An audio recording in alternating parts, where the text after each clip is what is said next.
Welcome back to another episode on Journey to Authenticity, the podcast designed to help you become your true authentic self, ultimately create a clear vision for life, and step into a journey of transformation. I'm your coach, Braiden Belnap, a transformation life coach, entrepreneur, and speaker, here to help you break through those limitations and ultimately accomplish the life that you deserve. But what if accomplishing a life of purpose feels so out of reach? You're not really matching accomplishment with fulfillment. You don't know if that's really possible and if you should just chase plan B, to say the least, because you don't believe that you can actually get paid for what you love. That's exactly why we have Luke Nehring joining us today, because he's done just that.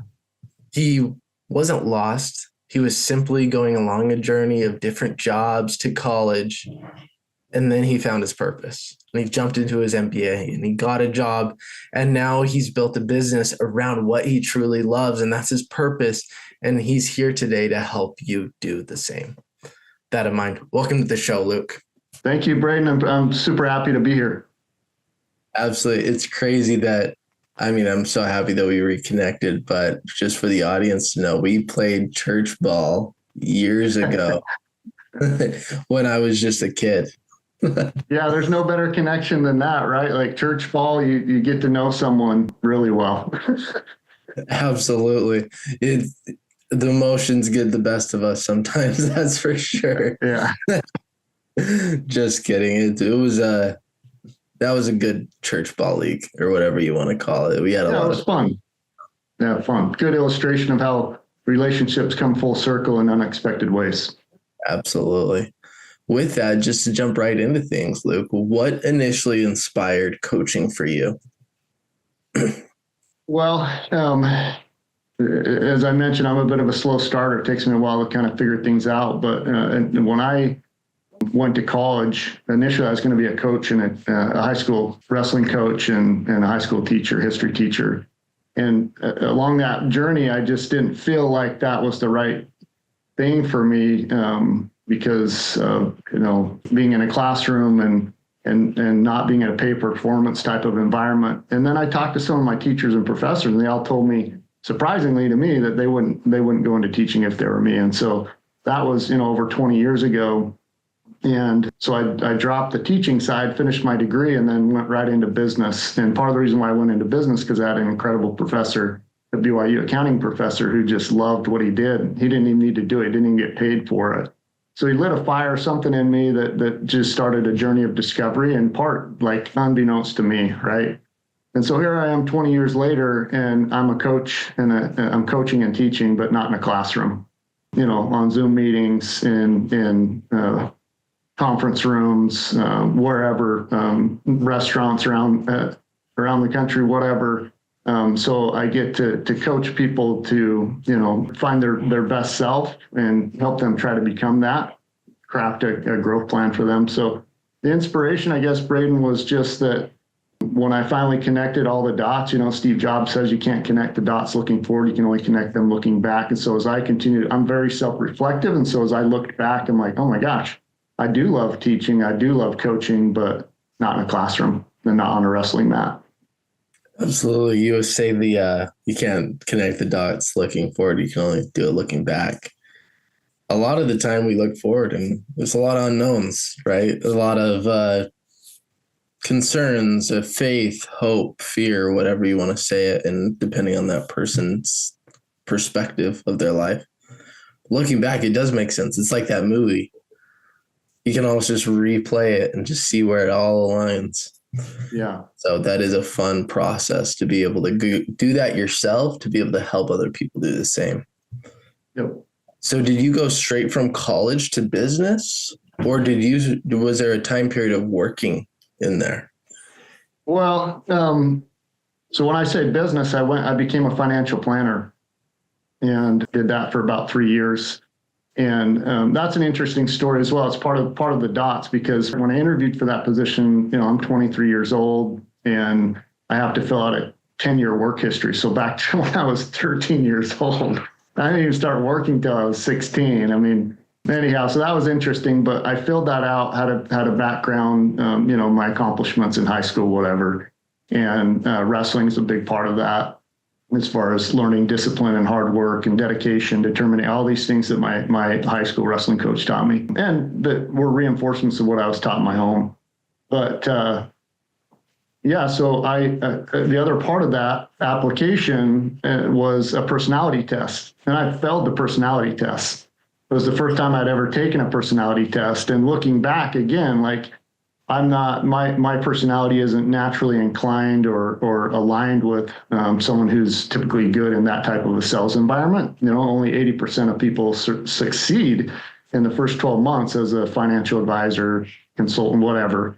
And most of them either are type A personality, which I wasn't, second, third, fourth generation business, like owners, taking over grandfather's insurance business, whatever, or they buy a book of business. And I was none of those three. So they hired me because they said my background was strong enough to compensate for the lack of the skills that aligned best with that.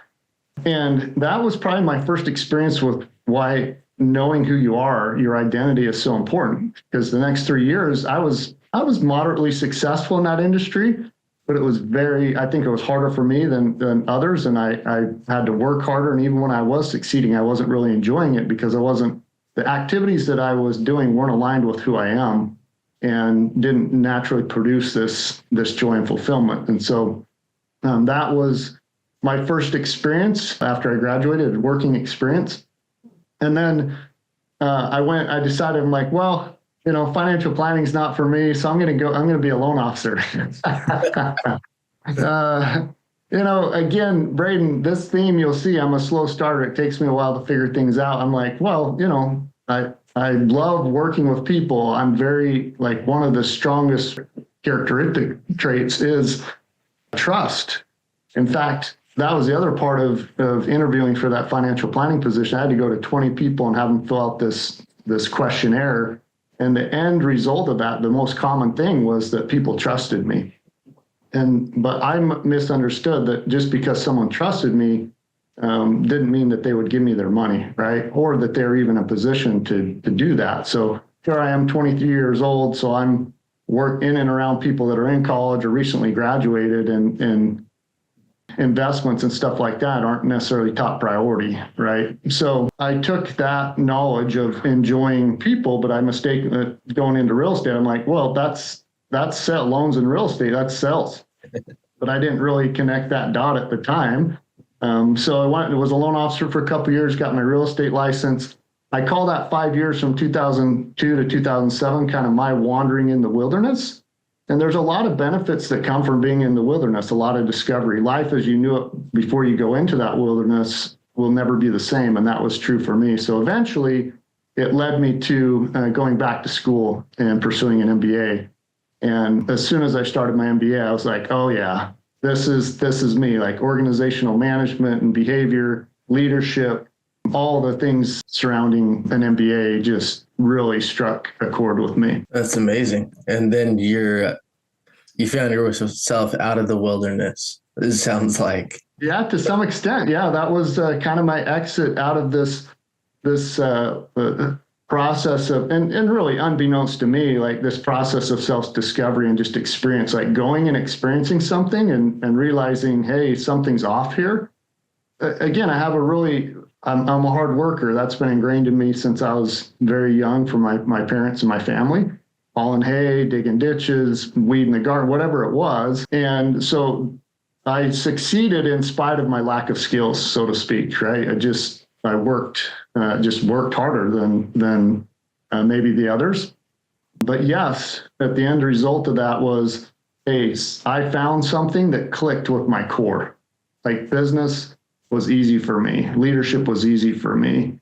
It just felt natural for me. And this tendency, and leadership and management is all about really lifting others, right? Helping others grow. And that's one of the things that brings me the greatest amount of fulfillment, is helping other people identify what it is they want out of their career, out of life, and then crafting a plan to help them get there and then holding them accountable as well.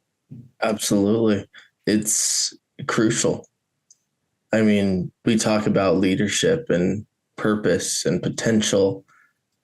Leadership, a good leader is crucial to a business. A business will only go as far as leader will go. As you mentioned, what I'm getting from this as well as you're wandering through, financial consulting to loan officers to college. A lot of people can stray that as being lost, being stuck. When in reality, wondering is crucial. It allows you to find yourself. It allows you to find, how can I lead myself? Because sure, leadership's crucial for mentorship and guidance. But at the end of the day, the person you're with 24/7 is you. Yeah. So you need to find ways to be able to lead yourself. And what I took from that, Luke, is through that entire journey, sometimes I'm sure it wasn't rainbows and unicorns, but you kept going. Yeah. Yeah. And there's a lot to that, just a sense of responsibility to be a provider, right? At that time, that would have been, so I graduated in 2002. 2005 was when I think started my MBA, when my first child was born. So, got this sense of responsibility as a new dad and to provide. And so you just keep going despite maybe not wanting to. But yeah, I mean, definitely leadership is important to me. And so as I graduated my MBA, so my undergrad was pretty difficult. And that's just because I didn't even know what I wanted to, I wasn't studying.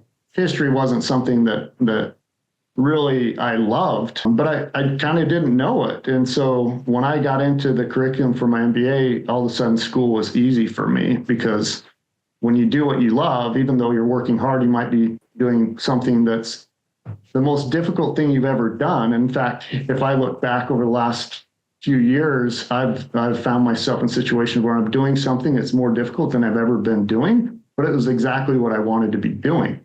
And so it didn't feel hard and like it wasn't drudgery. You can really enjoy the journey. And so, yeah, walking out of that wilderness, as you said, into this whole new world of working in and around things that were a natural extension of me when I started. So I started right after I graduated. I got a job with L3 Communications, and that was a 10-year journey for me.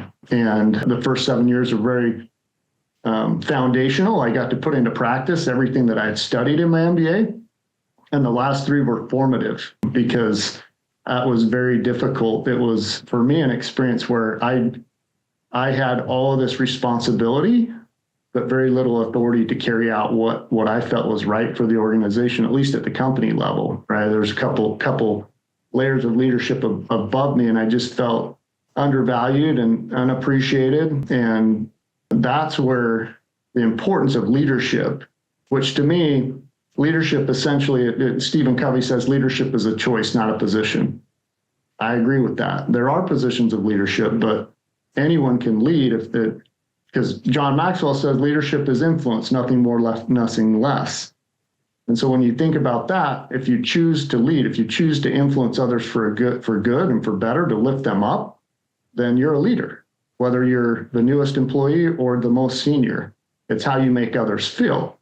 And one of my last quotes that I love is that we rise by lifting others. That's from Robert Ingersoll. And so if you look around the room, one of the exercises I like to do, whether I'm doing a workshop or I'm in a seminar, is ask the question, hey, if you're in a position of leadership, stand up. And people stand up. And then I ask, if you consider yourself a leader, stand up. And some others will stand up. But inevitably, there are still people sitting down, because that's our view of leadership, right? Like, it's somebody else's job. It's not mine unless I am in a position of leadership.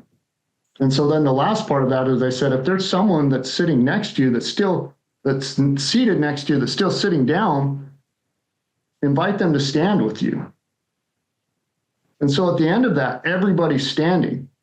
And to me, that's what true leadership is all about. It's about getting everybody to stand and to lead from where they are and to lead from within, right? So find that purpose, find those values that are your guiding principles, that are your non-negotiables, and that when you're acting consistent with those, you feel aligned and you experience the highest levels of fulfillment despite whatever else is going on or not going on in your life. Absolutely. So that question inspired a question in me. Have you always felt like a leader yourself, Luke? Yeah, I have. And that might be driven by just being involved in athletics from a very young age. Sure.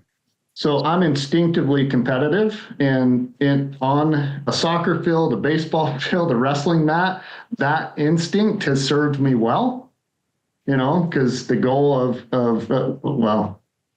the goal of sports is to enjoy, have fun, and the brotherhood and the just the experience of growth and practice and all this stuff. But at the end of the day, your goal is to win, right? And so that instinct served me well. And yeah, I mean, as I look throughout my experience in sports, I was oftentimes a team captain and stuff like that. And so just there's definitely a natural part of me that enjoys leading and is pretty good at it, because again, leading is helping others get to where they want to be, right? And in doing that, it's kind of like I think Zig Ziglar says, if you want to get what you want out of life, then help enough people get what they want out of life, or something along those lines. And that's just naturally been what I do. I can't help but help myself trying to help others, because selfishly, that's what fuels me. And so yes, I would say that as I look at my own core purpose, it is to do just that. It's to have conversations with people around what do you want to experience? As a manager, I'd ask people, hey, my role as a manager is to help you get what you want out of your experience, your career here. Or this is a part that I don't think is done often enough, and that is, if it's not here, how do we help you get somewhere else, right? And that comes from having a genuine interest in a person as an individual and not just as an employee. 1,000%. Not everybody's right for the organization, and that's okay. Yeah, and not every organization's right for a person, right? Absolutely. Yeah. So with that, you mentioned you were speaking and you invited everybody to invite the peers sitting down to stand up with them to ultimately be a self-leader, right? So to the audience that is either on audio or watching on YouTube, I have a feeling that some of them are probably sitting down right now, like in quotations, right? They're mentally thinking, I'm not that natural born leader, Luke. What would your message be to them? Everybody has something unique about them that they can offer. So I'm a licensed coach and facilitator for a company called the Purpose Company that has a purpose factor assessment. And the first part of that, there's four different elements of that, but the first element is natural advantage. Everybody has a natural advantage. It's just that we don't necessarily know what that is. We probably felt it. We probably have felt how we naturally show up in life and work. And maybe even ask, why am I this way? Like, why? Maybe sometimes like, I don't want to be that way, or that why is it? Somebody asks you, why are you so good at that? And we don't know how to respond to that until we do. And so this purpose factor assessment for me helped me to put words to what I've always felt, like your question about leadership, right? Some of what I just shared a few minutes ago, I couldn't have shared with you 3 months ago because I didn't have the words, but I do now. And so I would tell those individuals that are sitting down that don't wait for the other guy. So Harry Kramer is the author of several books. He's was the president of Baxter International, big healthcare company, teaches at Northwestern now, and From Values to Action is one of his books. And in that book, he talks about the other guys or those guys or something like that, meaning that the people in the cubicles, the newest employees are waiting for those in leadership positions to lead. The other part of what Harry teaches is remember the cube. Because he remembers sitting in a cubicle having these great ideas, but nobody was asking him for his opinion. And so when he became CEO, he always remembered the cube and went back to every level of the organization to try to understand best he could, how should we move forward as an organization? What do you think? Because some of the best ideas come from someone that's not in a typical leadership position, right? So again, it's knowing who you are. It's knowing your purpose. So purpose provides direction. It helps you know what's the next step. And identity gives you stability and confidence to take it.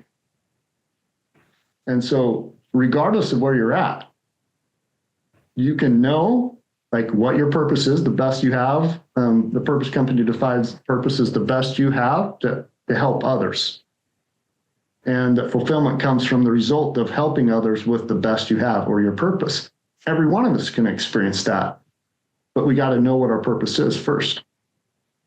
Absolutely. And I just want to reiterate what you said is that everybody has a purpose. Everybody has a cutting edge within them. Yeah. They just haven't found it yet. Yep. And that's also part of the wondering, right? As you wandered in life in your 20s. Sometimes wondering happens in teenage years or even in middle adulthood. Like it can come at different times, but nevertheless, is everybody has a purpose. And I will emphasize that it is a choice to find a purpose. It's a choice to find your specific purpose, because you're either choosing not to look within to find it, or you are. You're either choosing to pursue your purpose or you're not. Correct. Yep. You're either living life on purpose or off. Unfortunately, we don't make that connection, myself included. That we mistakenly think that we're not off purpose if we're not intentionally on purpose. But you're either one or the other, right? You're either progressing or you're declining. There is no like just middle neutral ground. And so, yeah, if you don't know your purpose, if you're not sharing those words around that purpose, and as a business leader, if you don't have values to really articulate what that vision is, then yes, as an organization, you're going to wander. And just like you mentioned early on, and one of my, I guess, mentors, but not like in a one-to-one, but just, Wickman has written a series of books about as goes the leadership team, so goes the rest of the company. As goes the owner, so goes the rest of the company. And that's a tough responsibility to accept as an owner, is that anything that's going on in your business is just a reflection of you. It is a reflection of your purpose or a lack thereof, your identity or a lack thereof. And again, going to leadership, if you, the words we use matter, right? Absolutely. And so a lot of times I hear owners talking, that two of the top ones right now are, hey, I can't find enough good people and I can't keep the ones that I do find. In other words, I have a problem with recruitment and retention. And my question to them, or my statement to them is, well, do you have a problem? They very well may have a problem, right? Their recruiting process and their training and development and retention, things that contribute to retention may be broken. But if it is, isn't that really just a leadership problem with recruiting and retention, and not necessarily a recruiting and retention problem? So that's the question that I ask is, or the statement I make is, do you have a process problem or do you have a leadership problem with process, right? Is process just something that's a word you use, but not something you value? And your actions definitely reflect what you value, right? It's back in the day when we had checkbooks, people would say, hey, show me your checkbook and I'll show you what you value. Well, now it's show me how you spend your time, show me your schedule, and I'll tell you what you value. And as a leader, how do you quantify that? Well, how much time do you spend one-to-one developing your core team? How much time do they spend one-to-one developing their teams? And what is it that you're developing in those people, right? You probably heard this. I don't know who to give credit to for it, but the CFO asked the CEO, hey, what if we invest in our people and they leave?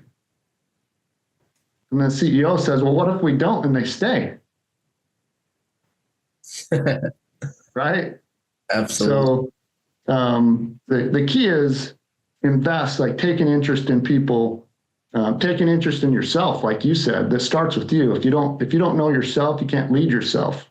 And if you can't lead yourself, you can't lead others. So it all starts with that identity and purpose, creating that clarity of direction, clarity of stability, and then moving from there, moving from inside out. I mean, Stephen Covey taught this stuff years ago, right? Back in 1976, he did his dissertation, and it was all inside out, the character ethic over the personality ethic. What would he say today, Braiden? That's a good question. I will say this, though, going in context to you're more control than you believe. When you genuinely believe that you're in control, you will find your purpose because you believe that you are in control. I do find that there's 3 reasons why people either don't pursue purpose or don't strive to become their best selves.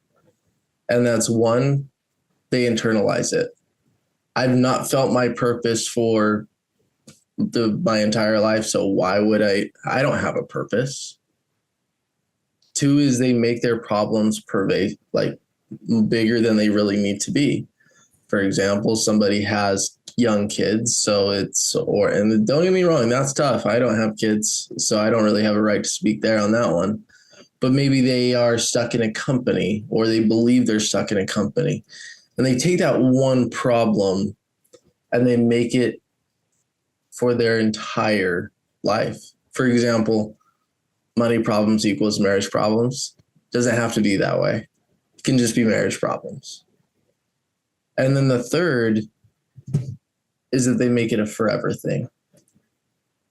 Since I've had this problem for X amount of time, it's going to be a forever thing. And when we really can break those down and show somebody that, this problem is not about you. This problem doesn't have to make life problems. And just because you've had this problem for a year or even sometimes 10 years, depending on who you're coaching, it doesn't have to be that way forever. That you are in more control than you believe that you are right now. When we break those limits down, change their language, as you mentioned, let them know that it's not a process problem, it's a leadership problem. Magic can happen from that moment. Yeah. Well, you're speaking my language now. We could go on and on for this forever, but a couple of thoughts, right? Henry Ford has been attributed for saying whether you think you can or you can't, you're right. So to your point, I'd say whether you believe you can or you can't, you're right. So it's mindset. It starts with your thinking, and thinking is also the foundation of company culture. So whatever the pervasive thoughts are. And that's a great, if you want, as an owner or a leader, if you want to measure the barometer of your team culture, your organizational culture, ask this question. Simple, right? When you think about going to work on Sunday night, when you're thinking about going to work on Monday morning, how do you feel? Whatever they feel, that is probably a very precise definition of what or description or measure for your company culture. So there's I think it's Ryan Hammond wrote a book called Loving Mondays, just like we love Fridays or something like that, but for different reasons. And that's kind of the essence of what we're talking about. But it does start with mindset. C.S. Lewis says you can't go back and change the past, right? But you can start today to change the future. Again, I'm probably paraphrasing all this stuff, but the idea is the same. We're not supposed to live in the past. We're supposed to learn from the past, right? We can't change it.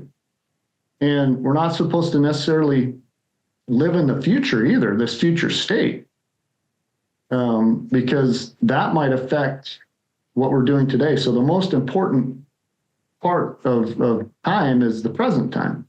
It's the only one we can really change. And what's interesting is if we focus on the present, then the past will become what we want it to be when we look back 5 years from now.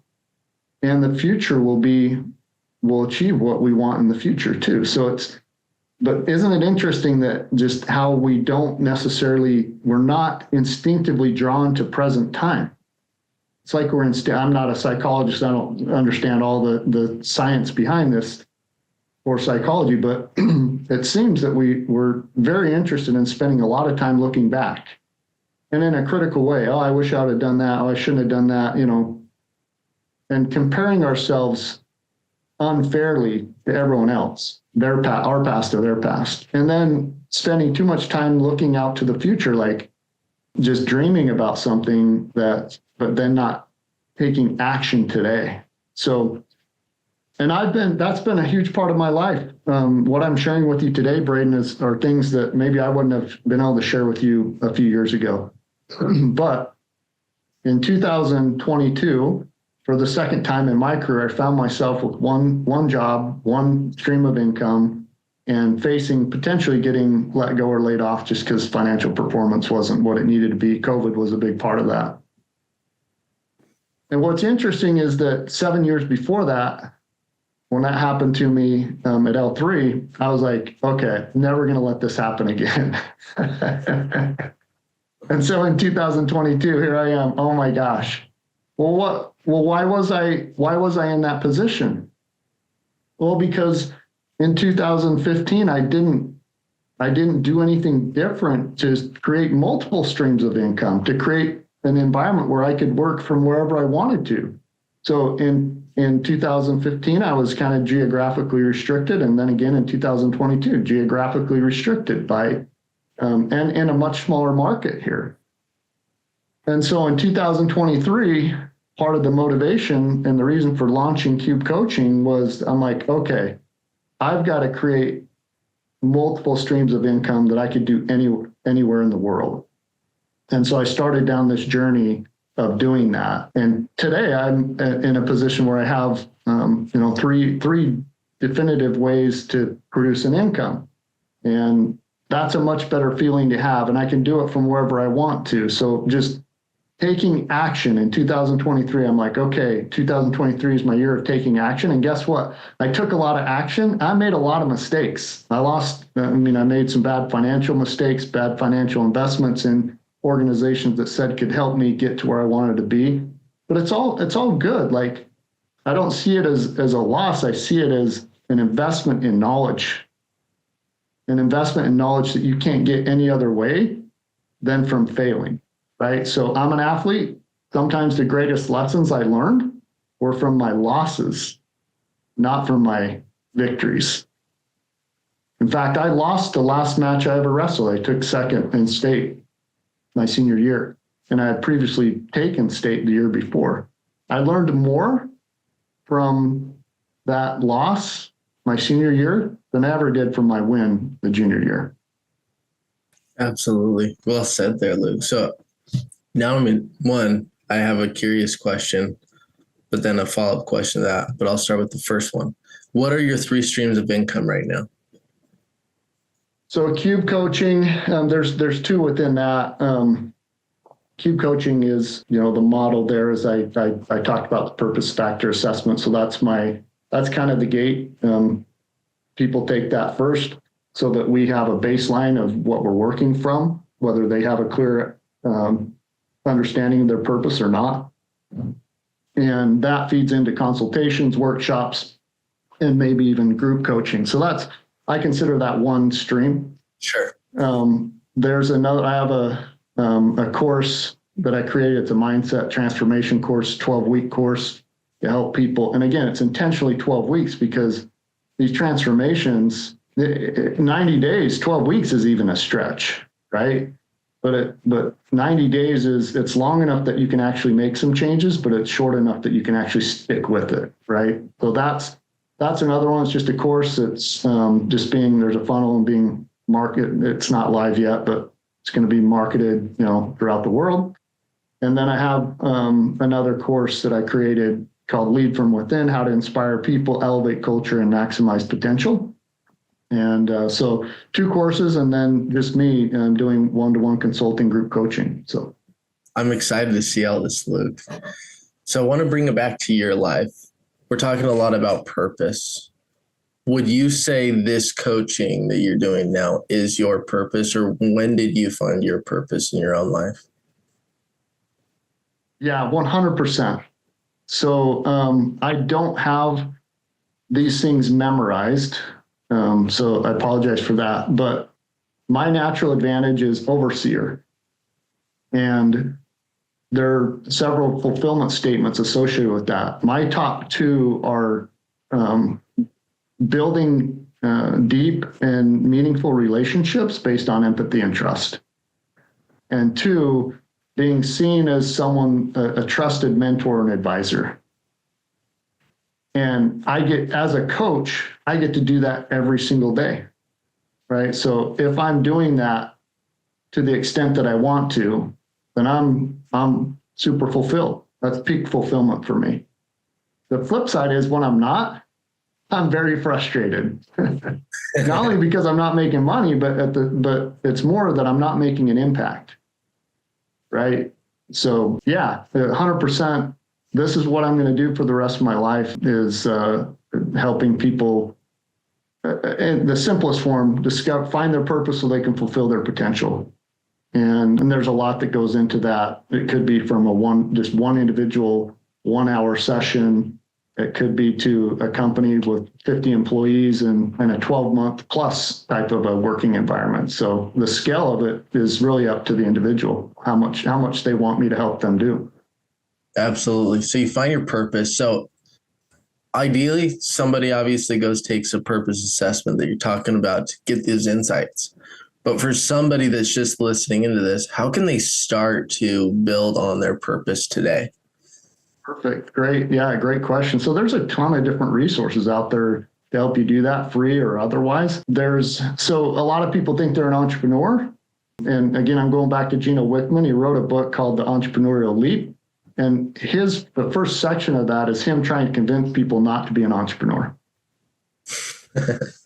Because it's the most difficult career path you can choose. But he has an assessment. And if you take that assessment and it indicates that you are an entrepreneur, then you have to choose the entrepreneurial path if you want to be fulfilled. So it's catch-22. But if you're not, and you choose that, and that was kind of like me, right? That first financial planning, I went against what the assessment said.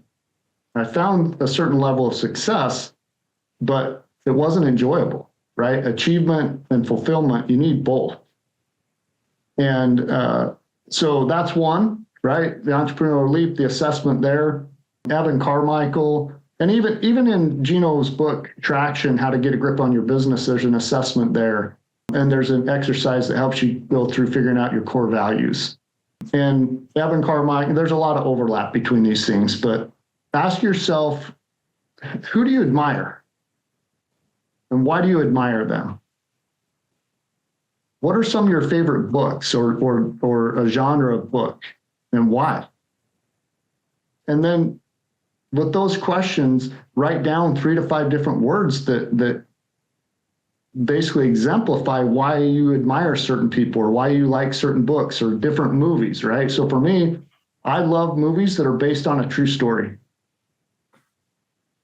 because it's genuine, it's authentic, it's something that really happens, not made up, it's not make-believe. Now, there's a lot of Hollywood and stuff, but still, the overall premise is this really happened. And I always admire that, and the story, right?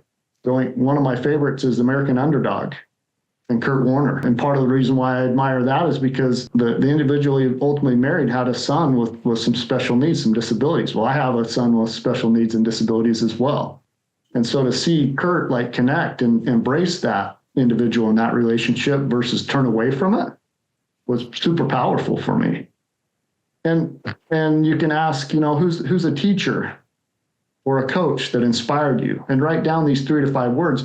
So at the end, if you ask 5 questions, write down 3 to 5 words, and you've got 15 to 25 words, and then you go back through and look through for those common words, right? So if honesty was something that came up multiple times, extract that word and set aside. If authenticity was something, if enthusiasm or excitement or drive, take 3 to 5 common words, and then look at those 3 to 5 words. And Evan Carmichael has a book called Your One Word. And he encourages you to get down to one word that is your why. And then use that word to guide everything that you do. Evan Carmichael's one word is belief. My one word is authenticity. And if I had to choose 2, it would be genuine authenticity. that I want to be authentic, not for any other reason other than that's the truest form of who I can be to myself and to others. So those would be some things that individuals can do to do that without taking an assessment, to do a self-assessment. That's powerful. My one word, Luke, is transformation. If I had to pick a second, it would be authenticity. And I love that authentic transformation. You're transforming because you authentically want that transformation, not because somebody else says you should, right? Exactly. And that's what's crucial is you have to want it for yourself. I mean, you talked about I believe it was a restaurant owner that was having a recruiting problem and a retention problem. And you asked, is it a process problem or a leadership problem? Right? Yeah. Leadership problem with process, or is it a process problem? Yeah, it could be both, but it's definitely leadership. Yeah, exactly. But you can't tell him that. You got to lead the business owner to the answer, right? Or they take it. You know that. You're a coach. But the reason I bring that up is it's the cause and effect to life. Most people are looking at the effects of life, creating them to remain stuck. It's like putting a Band-Aid on a deep cut consistently. It's just not going to work.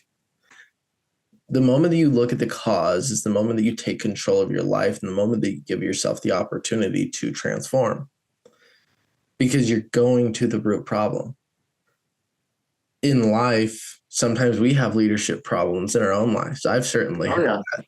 Yeah, that's one of the first keys is to recognize that you're probably part of the problem in some way, shape, or form, right? Exactly. You're not getting the results that you want. The first thing is to accept that you have responsibility for that. 1,000%. And the moment that you're willing to look within, look at the cause, start to build onto that purpose, you start to bridge your past and your future together. We talk about past, present, future. A lot of the people look at it as differences. They look at their past, present, future. Some people try to forget their past, when in reality, it's just a cohesive system. Yep. It's working in tandem.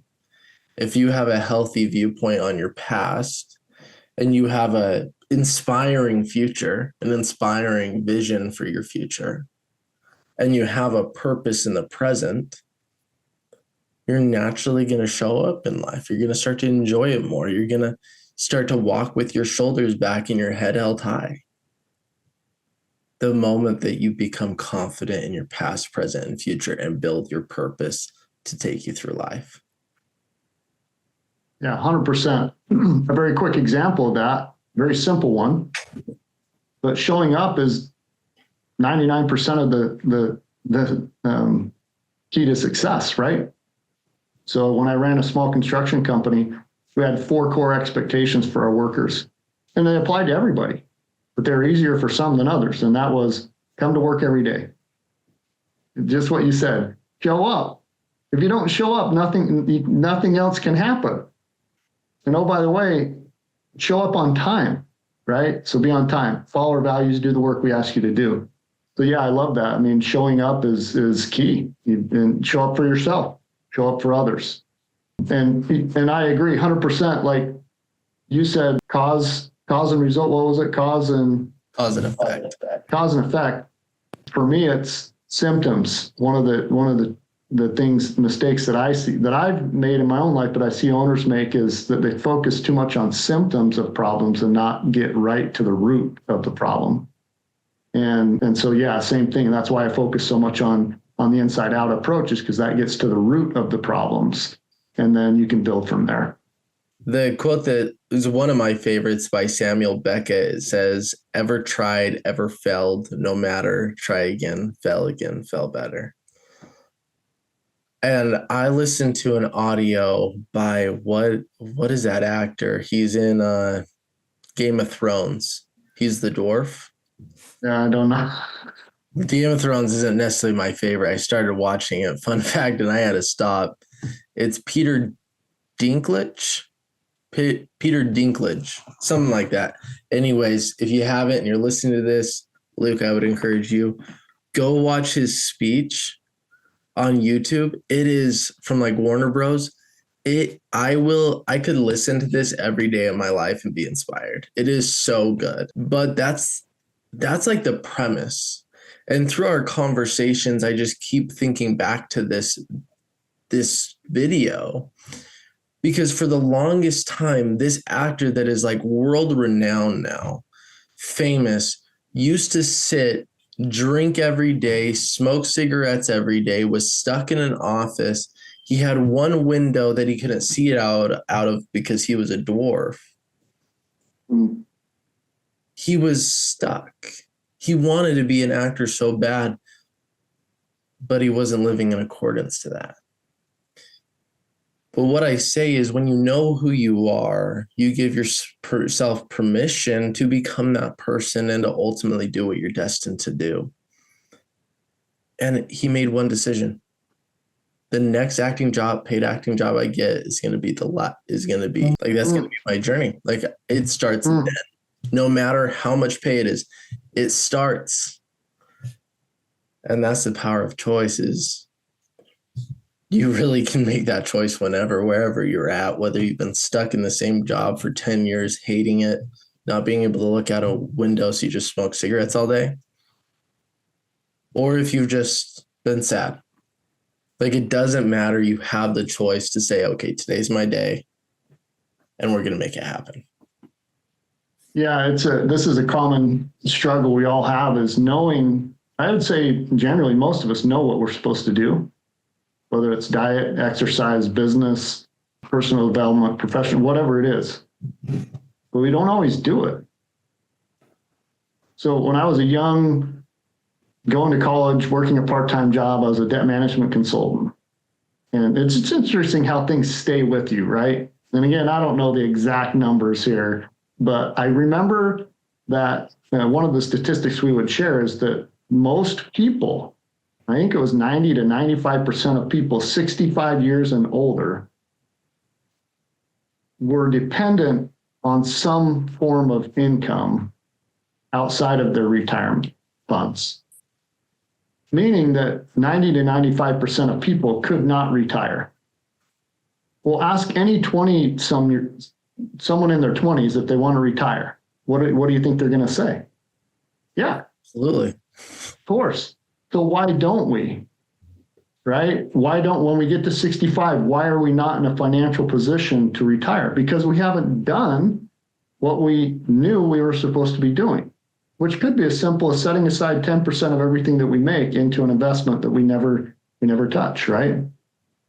So knowing something and doing something those are two totally separate things. We all know that, but when you look at your life, does it reflect that? And that's what that's what you're talking about with this Peter Dinklage, is that eventually, and that's true for me too, in 2023, I'm like, okay, I know all this stuff, but now it's time to do something. And, one of the things that changed for me, Braiden, is that I was always waiting for there to be certainty in the next step, right? The perfect plan, everything to be lined up. And again, not consciously necessarily, but just these feelings of uncertainty, generated feelings of fear, hesitation, procrastination, all these different things, everything that basically said, don't take action, right? All these things were contributing to one great force to say, don't take action. And what I finally realized was that you can have absolute uncertainty in your next step, maybe in the next 3 steps or 3 months or 3 years. But the thing that matters is having absolute, but maybe not even absolute certainty, but just a lot of certainty in yourself. So you can take steps into uncertainty in an external world. You're okay with external uncertainty as long as you have internal certainty. So that was something for me that when I finally took that step, and especially when I finally went out on my own last May, 100% working for myself, which isn't the first time I've done this, but this time it was different. the magnitude of it, right? Like I was going all in. And that's another thing is if you have a plan B, you'll probably end up there. But if you don't give yourself a plan B, you only have a plan A, this is going to work. With maybe sub plans like A-1, A-2, right? But it's still the same plan, accepting that it's not a linear journey. It's anything but that. Yeah, that certainty can carry to places that otherwise you'll never go. Absolutely. It's what you just talked about is the pivots. A-1, A-2. Your vision is exactly the same. You have vision 1 or vision A. Yep. Along the journey, you'll need to make pivots. That's just the truth. We're not God. We don't know step A to Z. God only knows that. We have an idea of what is right for us, who we should be, what we should do. But when you have that plan A and you're okay to make pivots to get to Z, that's where you'll win. But you're right. If you have plan B, you might as well just go there already. Sure. Yeah, that's a good point. If you have a plan B, why not just go there? But I mean, we could talk about that. The other key to this is, for me, is don't do it alone, right? Like this journey is not supposed to be one that we travel alone. We may be leading out, but I mean, I've got several people that I go to for support in one way or another, including just my coach, right? Someone who's built a successful consulting practice and has a model and is teaching me to implement that myself. Absolutely. Don't go alone. If you want to go fast, go alone. If you want to go far, to go to others. Yeah. But I'll also say this, you're going to pay with your money. You're going to pay with your time. Yeah. If you want to actually go accomplish something, you honestly probably can do it alone and you'll go far, but you'll go slower because you're learning the mistakes as you go. When you hire somebody, let's just say there's a 10-step process. If you hire somebody, it might turn into being a 3-step process. Could be. Yep. You get the result faster and you go further because you're working with somebody else. So part of the core of Cube Consulting or Cube Coaching is exactly that. So the cube in part comes from the Rubik's Cube, which we're all familiar with. In 2010, 2 mathematicians proved that a Rubik's Cube could, regardless of how scrambled it is, could be solved in 20 steps or fewer. And one night I was sitting there on my bed and I looked over at the Rubik's Cube and I'm like, oh my gosh, like business is no different. Like there's several proven models as to how to run a successful business or how to lead a successful life, right? And books and all this stuff. But you just have to follow that. You have to know that. And the only real variable is time. So how long is it going to take for these changes to take place? So regardless of how scrambled or disorganized or dysfunctional your business feels, that can all be unscrambled and that ship can be righted, so to speak. The only question is how long is it going to take? But there is several proven business models, and you got to pick one. That was Gino Wickman again. He's like, you can't build a great company on multiple operating systems. You got to pick one. So pick one, right? Take action and then just go with it and believe in it, believe in yourself. And eventually over time, you'll get to where you want to be. So I love that analogy and that principle of the Rubik's Cube compared to business is that I think sometimes owners just think, man, there's no way out of this. Well, there is. There is. It just depends on like how deep is the problem, right? How big is the problem? The deeper the hole, the longer it's going to take to fill back in and get above ground to start making progress. So, but you got to lay that foundation. Nobody would ever build a house or a commercial building without putting in a strong footing and foundation. But we do that all the time in our lives, and we do that all the time in businesses where we try to build this structure above ground without any strong foundation. And so when the winds and the storms come, it cracks and crumbles because there's no clear sense. Again, for me, that foundation and that footing is purpose and identity. It starts there. then you put principles on top of that are your systems, right? You talked about routines, and you basically make these things part of your life without even thinking about them, because we're doing things without thinking about them right now, but they're not necessarily leading us to where we want to be. And so once you do that, then you can start to build things that will last forever, that will have lasting impact, that will have greater influence in your own life and the life of others. Absolutely. Well said there, Luke. I could talk to you for hours. It's already almost been an hour, and I could go on. As we come to a close here, I have a couple of quick questions for you. One is, what's next for you? What are your goals for 2025? Well, 2023 was the year of taking action. 2024 was, it was a year of a lot of learning. And so 2025, Braiden, is my year of monetization. I love it. All this work that I've been doing for, on one hand, 2 years, on the other hand, 20 plus years, finally starting to get to have a clear message that I can actually provide enough value to the marketplace to monetize that. Absolutely. And you deserve to get paid, Luke. Everybody does. If you're providing impact, you're providing value, you deserve to get paid. So follow up to that is, for these young entrepreneurs listening to this, the ones that are looking to accomplish big success, but also remain authentic along their journey, what would the last piece of advice be to them? Find your purpose. So again, that purpose creates direction, and it's directly related to identity, that stability. And so once you know those things, you can take that next step confidently, right? Clarity creates confidence. Having a clear understanding of your purpose, a clear understanding of your identity gives you this confidence to take that next step. And so start there. And it'll change, right? So and don't just do it once. Continue to evaluate that and your actions and ask yourself, am I fulfilled, right?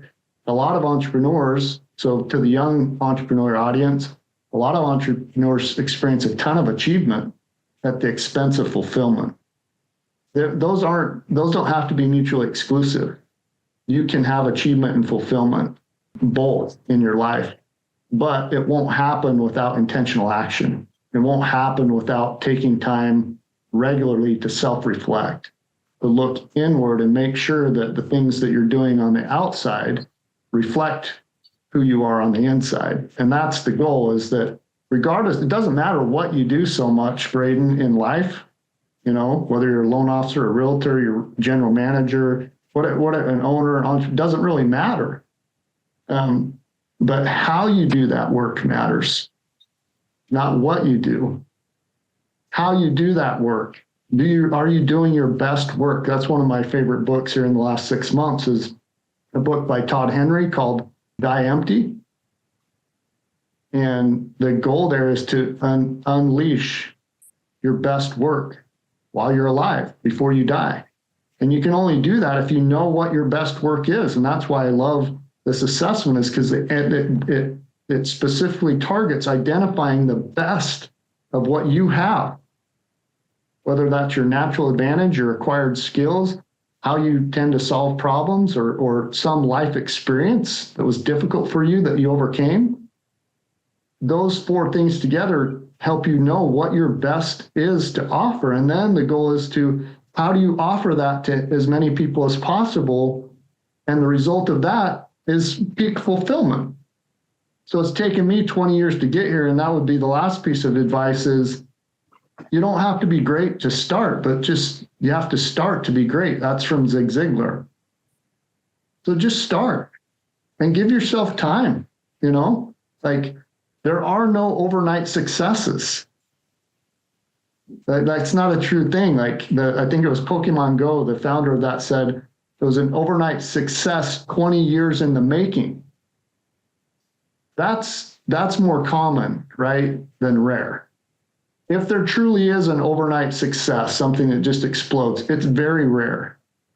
So go for common, go for ordinary, and transform that, make that extraordinary. So that would be my last kind of parting advice. I appreciate that, Luke. And the last piece of advice I'll leave for the listeners today is confidence is built off the promises that you keep to yourself and others. If you want certainty in yourself and you don't have it, I would ask yourself, how are you keeping your promises to yourself and others? More oftentimes than not, you're probably struggling with that. Yeah. So start small. If you promise yourself that you're going to accomplish this big goal, if you accomplish it, it's just as confidence building if you tell yourself you're going to do something small and do it. Yep. So if you're not to the point that you're keeping these big promises, start small. Build your confidence, get your certainty in yourself, and then go and get it.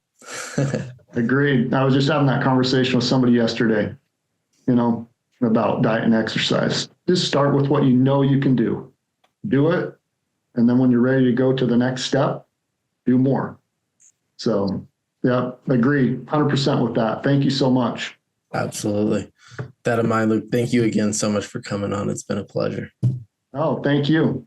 Absolutely. Have a good one, everybody. Thank you so much again for listening to the Journey to Authenticity podcast today. If you liked what both myself and Luke had to say, be sure to subscribe and leave a review. This helps to ensure that I get the most interesting and highly qualified guests to help you transform your life. With that in mind, have a good rest of your day. Bye-bye.